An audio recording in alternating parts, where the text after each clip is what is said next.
Assalamualaikum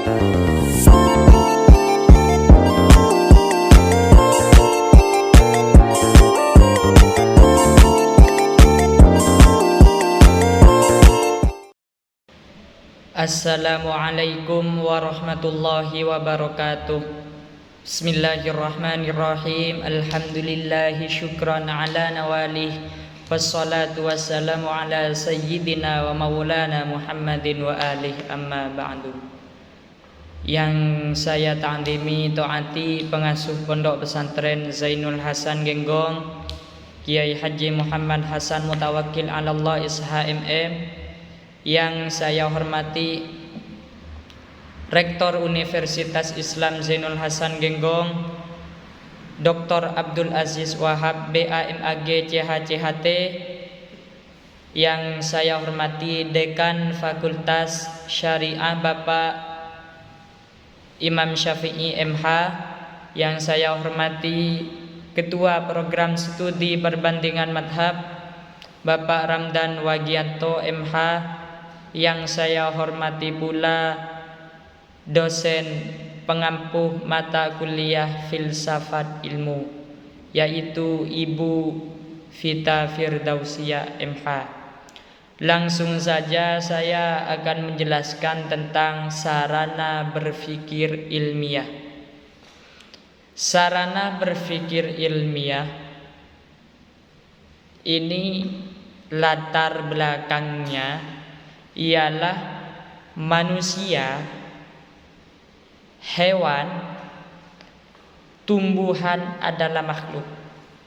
Makhluk itu sesuatu yang diciptakan oleh Tuhan, itu namanya makhluk. Tetapi yang membedakan antara manusia, tumbuhan, dan hewan, tiga tersebut adalah akal. Jadi manusia itu mempunyai akal, hewan dan tumbuhan tidak mempunyai akal. Al-insanu hayawanun natikun. Manusia adalah hewan tapi natikun, mempunyai akal. Akal, manusia memiliki akal untuk mencapai tujuan hidupnya. Jadi salah satu fungsi akal pada manusia itu agar apa yang kita harapkan, apa yang kita cita-citakan itu bisa berhasil dengan menggunakan akal pikiran kita. Kemampuan akal manusia banyak membutuhkan pengalaman. Akalnya tidak berdiri dengan akal saja, itu masih kurang maksimal. Akal itu harus digandeng dengan namanya pengalaman. Meskipun orang itu banyak akalnya, meskipun orang itu pintar, kalau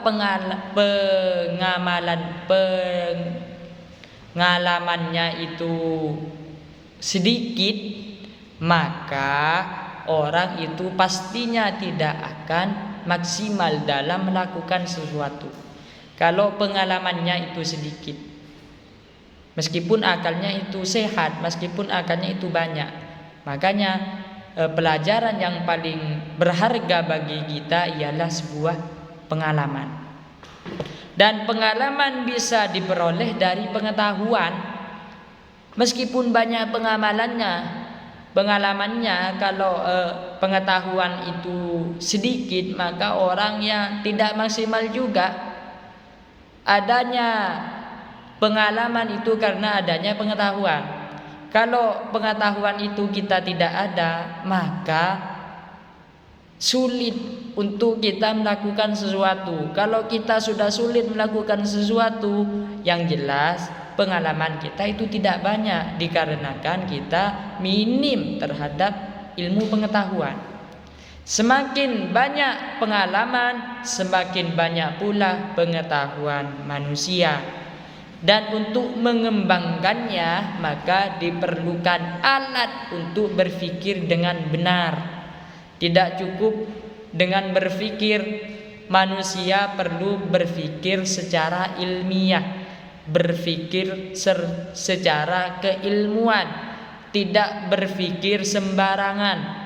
Itu ada teorinya agar kita itu dalam melakukan sesuatu itu sukses, berjalan dengan baik. Dan berpikir ilmiah memerlukan beberapa sarana untuk mendapatkan hasil atau tujuannya.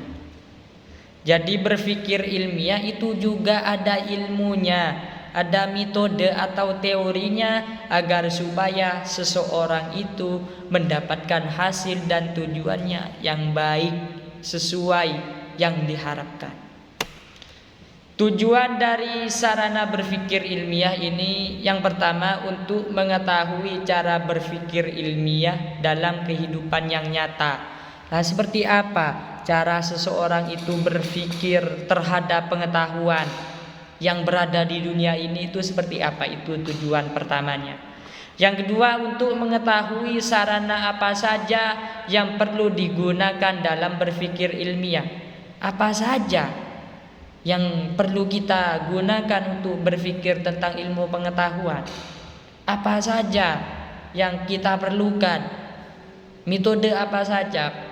Pakai apa saja, itu intinya. Yang ketiga, untuk mengetahui tujuan dan manfaat dari berpikir ilmiah. Oh, ternyata tujuan berpikir ilmiah seperti ini. Yang sebelumnya saya tidak belajar tentang sarana berpikir ilmiah, ketika saya belajar, oh tujuan dan manfaatnya seperti ini. Ada perbedaan antara belajar dan sebelum belajar. Yang pertama yaitu tentang definisi atau pengertian berpikir ilmiah. Berpikir merupakan suatu kegiatan dalam mengetahui suatu hal. Jadi kita ingin mengetahui suatu hal, maka kita harus berpikir. Lah itu, berpikir merupakan kegiatan dalam mengetahui suatu hal. Hal apa saja? Itu kalau kita ingin tahu, maka dilandaskan dengan berpikir. Dan juga sebagai proses untuk menentukan langkah selanjutnya yang akan kita lakukan. Langkah pertama kita sudah sukses. Langkah yang kedua ini kita mau mengambil yang bagaimana? Maka juga dibutuhkan dengan akal pikiran kita. Sedangkan ilmiah adalah ilmu pengetahuan. Jadi berpikir ilmiah adalah kegiatan yang dilakukan untuk mengetahui, menganalisis, mengecek atau menemukan kebenaran dalam teori ilmu tersebut. Jadi kita belajar suatu ilmu, terus kita berpikir secara ilmiah. Ilmu itu kita cari tahu terhadap kebenaran ilmu itu. Seseorang yang menyampaikan kepada kita itu belum tentu benar, kecuali kita bisa membuktikan bahwasanya itu benar. Bisa menganalisis bahwasan apa yang dikatakan oleh orang tersebut tentang keilmuan itu benar kalau kita sudah menemukan kebenarannya, sudah menganalisis. Tapi kalau belum melakukan tersebut, maka belum tentu orang yang menyampaikan kepada kita tentang keilmuan itu bersifat benar. Makanya diperlukan untuk kita berpikir secara ilmiah. Tujuannya untuk mencari kebenaran dalam suatu ilmu pengetahuan. Terus yang kedua, pengertian sarana berpikir ilmiah. Apa sih sarana berpikir ilmiah? Sarana berpikir ilmiah adalah alat dari proses berpikir. Jadi kita itu berpikir ada alatnya. Bagaimana kita berpikir itu menjadi lebih gampang kalau ada alatnya. Adanya sarana berpikir ilmiah, maka kita memiliki kemungkinan untuk melakukan penelaahan yang baik. Dengan adanya alat, maka kita melakukan atau menentukan sebuah kebenaran terhadap ilmu itu dapat berjalan dengan baik dan lancar dan mudah untuk kita menelaah, karena sudah ada alatnya. Sarana yang dapat dilakukan untuk berpikir ilmiah dengan baik itu ada 3. Yang pertama itu berupa logika, yang kedua itu berupa bahasa, dan yang ketiga matematika, yang keempat statistika. Kita bahas satu persatu. Yang pertama itu logika. Logis atau masuk akal, menggunakan akal pikiran kita. Logika adalah alat dalam berpikir ilmiah secara sistematis, artinya menggunakan otak pikiran kita, masuk akal apa tidak. Sistematis itu maksudnya masuk apa tidaknya suatu kebenaran itu tergantung pada otak kita. Pada otak kita, menggunakan akal pikiran kita, dan memungkinkan kita untuk menganalisis data atau mengevaluasi argumen secara kritis. Jadi kita mencari sebuah kebenaran tentang sesuatu kalau menggunakan logika, maka kita itu mencari argumen atau pendapat pastinya itu secara kritis, karena yang diandalkan adalah logika, adalah otak, masuk apa tidak, masuk akal apa tidak. Sebagai saran berpikir ilmiah, logika mengarahkan manusia untuk berpikir sesuai dengan kaidah berpikir yang masuk akal, yang logis. Seseorang menjelaskan tentang ilmiah, seseorang menjelaskan tentang keilmuan, tapi menurut akal pikiran kita, menurut logika kita itu tidak logis, yang tidak diterima oleh akal kita, tidak masuk. Makanya logis ini penting untuk kita sebagai alat sarana berpikir ilmiah. Yang kedua yaitu bahasa. Bahasa menjadi salah satu hal terbesar yang membedakan antara manusia dengan hewan. Ya jelas kalau hewan itu kan bahasanya tidak diketahui oleh kita. Hanya saja orang-orang yang tertentu seperti Nabi Sulaiman itu bisa bahasa binatang. Jadi yang membedakan antara kita dengan hewan ialah bahasa, cara ngomong itu, omongan itu bahasa. Hal tersebut tanpa alasan, bahkan Ernest Cassirer menyebutkan manusia sebagai makhluk yang menggunakan simbol bahasa dalam berpikir. Ya kita menggunakan bahasa dalam berpikir, mengangan-ngangan. Dalam pikiran kita itu kan pastinya di dalam hati berkritik itu menggunakan bahasa.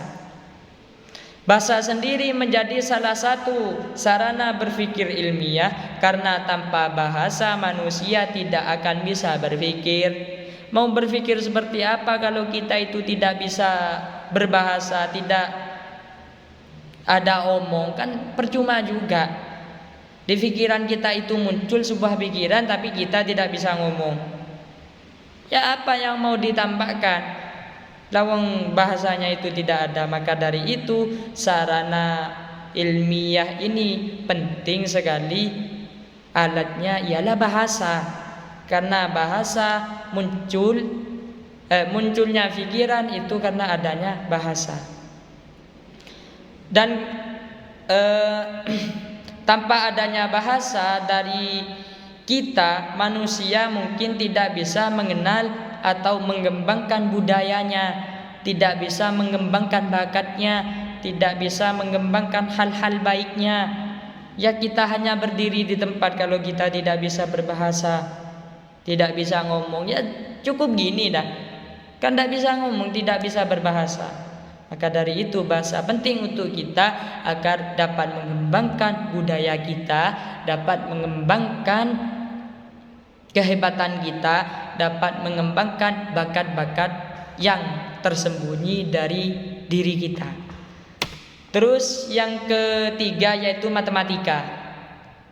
Matematika sebagai sarana berpikir ilmiah yang penalarannya bersifat deduktif. Mempelajari matematika dengan tujuan agar kita bisa menerapkannya dalam kehidupan sehari-hari. Dan dengan mempelajari matematika akan meningkatkan kemampuan penalaran serta pemahaman kritis, sistematis, dan logis. Matematika itu kan ilmu ngitung. Berhitung juga penting dalam berpikir ilmiah. Kita bisa berpikir dengan baik, berpikir logika dengan baik, masuk akal apa tidak itu kita sudah paham. Yang kedua, kita bisa mampu berbahasa dengan baik. Terus kita tidak bisa ngitung. Ya kan kurang asik juga dalam berpikir ilmiah. Makanya itu kan semuanya berhubungan. Bisa menghitung, berbahasa dengan baik, dan akal pikiran kita itu main. Matematika ini ilmu hitung, penting untuk kita dalam memahami sebuah ilmiah, dalam memahami sebuah kebenaran tentang teori ilmu pengetahuan harus bisa ilmu matematika, setidaknya harus bisa ngitung. Terus yang terakhir yaitu statistika. Statistika dalam sarana berpikir ilmiah merupakan pengetahuan yang mempelajari tentang pengolahan data dan menganalisis data. Ini artinya tentang mengolah, tentang nelaah. Kalau kita bahasa sudah baik, bisa ngitung, bisa paham terhadap bahasa matematika, tentang pelajaran matematika, bisa membedakan sesuatu dengan menggunakan logika kita, maka kita juga harus bisa menganalisis, harus bisa mengelola data apa yang kita pikirkan itu dengan baik. Nah, itu yang dimaksud dengan statistika. Menurut G. Supratto, statistika memiliki dua arti. Yang pertama, statistika dalam arti sempit merupakan sekumpulan data ringkas yang berbentuk angka. Jadi menurut arti sempit dari statistika ialah suatu data atau tabel yang mana dalam data tersebut ada beberapa angka, berbentuk angka. Yang kedua, statistika dalam arti luasnya merupakan ilmu pengetahuan yang mempelajari cara pengumpulan data, analisis, penyajian, dan pengambilan kesimpulan data. Yang menurut arti luasnya ini ialah cara kita dalam mengumpulkan data, dalam menganalisis, mengaji data agar dapat tersusun dengan baik. Itu cara luasnya dari pengertian statistika. Ini saja yang dapat saya sampaikan. Semoga ada manfaat dan barokahnya untuk kita semua. Mohon maaf dari saya. Afwan minni. Assalamualaikum warahmatullahi wabarakatuh.